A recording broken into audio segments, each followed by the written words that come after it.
Have you ever thought about where your produce comes from? Most grocery chains receive produce from various local and national farmers.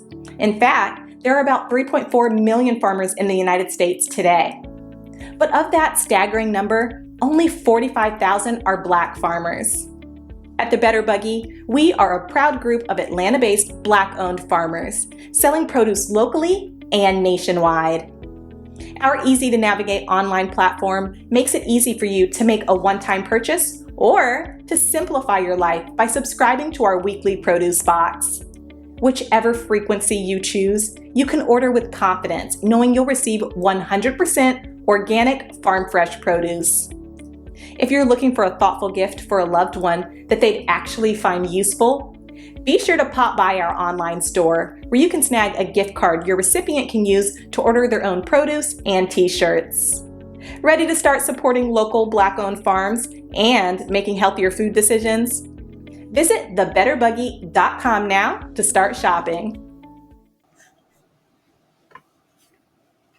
Ladies and gentlemen, it's not just the K through 12 teachers that are uncomfortable with in-person instruction. It's also the college and university professors. Yes, they are also leaving. They don't like the mandates and they don't like being face to face in class with Delta going on. So they're having a problem keeping these professors at the universities and colleges across the country now, which I'm not surprised at all. So this is inside higher ed and seeing themselves out. So, just like anyone else, they are seeing Delta on the rise across the country, and they're hearing about all the mandates and everything.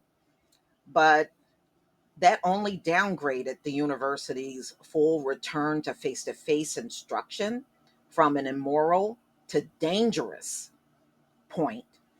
Not just this one professor for students, but now a lot of these jobs are threatening employees to get the vaccine or be terminated. So Marcellus, a professor of journalism at Middle Tennessee, requests an accommodation to teach remotely. The request was promptly denied for being too late. Marcellus, 64, responded to the denial with her resignation. I keep thinking of the horrible irony of getting Delta this semester would be. After making it this far, Marcellus wrote in a letter to her dean, I have things I want to do, things I want to write, and I need my help for all of that. James Tierney, an associate teaching professor of economics at the Pennsylvania State University. So he was also denied a request to teach remotely. So, just like the previous professor, he also responded with a resignation. Mm-mm-mm. And he was also upset that so many students were in the class with no mask at all. So he was upset about that as well. Not wanting to burden a colleague with his fall course load, Tierney agreed to finish this term, but the next term, he's gone. He's leaving on his own.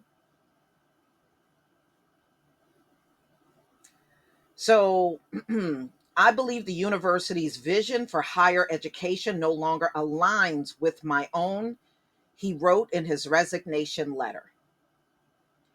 Marcellus and Tierney aren't alone. Several other professors have publicly announced they were leaving the institution or choosing not to teach this term.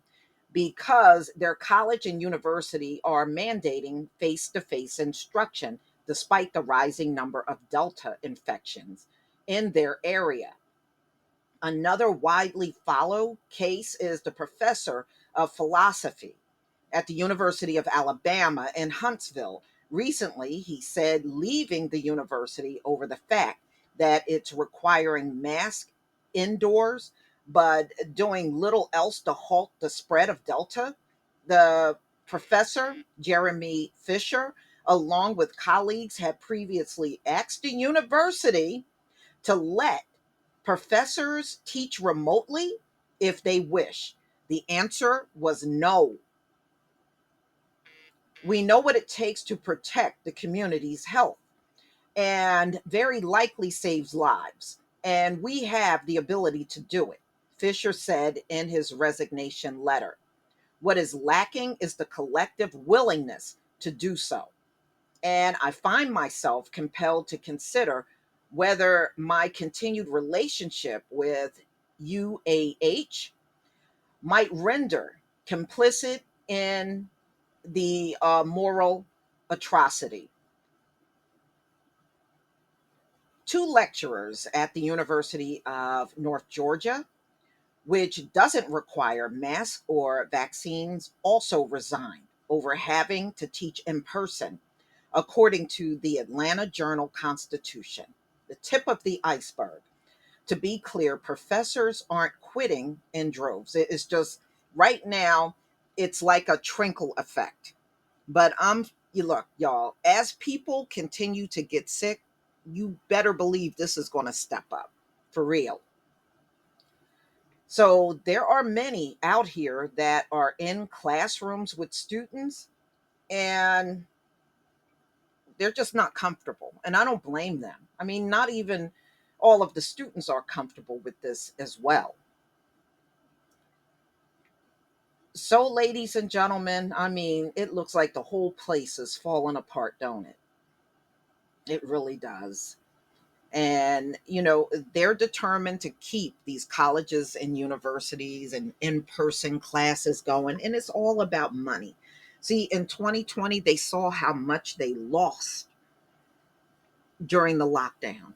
And they don't want to lose that money again. So they're going to keep pushing ahead with this in person class until too many people get sick and they have no choice but to acknowledge it. And you can best believe these college students, just like everyone else, they are spreading it and getting sick from each other every day in these classrooms. But y'all, please tell me what you think, about the college professors that are now leaving because they are no longer comfortable being in a classroom setting. Please leave your comment and subscribe. Don't forget to hit on the notification bell, and I'll see you on the next video. Peace, family.